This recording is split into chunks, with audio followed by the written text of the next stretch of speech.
Hello everyone, আশা করি সবাই ভালো আছেন।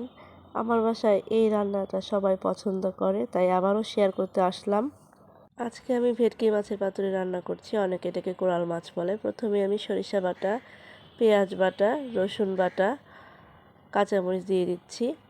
আপনার পরিমাণ মতো আপনি মশলা দেবেন, যতটুকু মাছ সেই অনুযায়ী পেঁয়াজ রসুন। আমি এখানে হাফ কাপ পেঁয়াজ ইউজ করেছি আর 1.5 চা চামচ রসুন। কাঁচামরিচের 8-10টা কাঁচামরিচ দিয়েছি।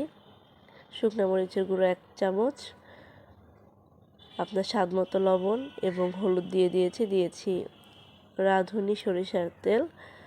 এভাবে ভালো করে মেখে নিতে হবে। যত সুন্দর করে মাখবেন মাছের গায়ে মশলাটা তত সুন্দরভাবে মিশবে।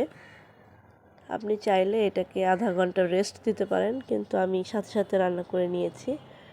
আমার একটু ঠান্ডা লেগেছে, তাই সরিষা জাতীয় খাবার খেতে ভালো লাগছে।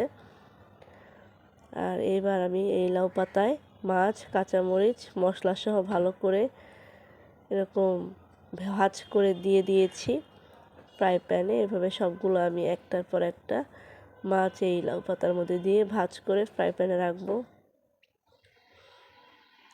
আপনারা সবাই এই রেসিপি বাসায় ট্রাই করে দেখবেন, খুবই হেলদি এবং খুবই মজার।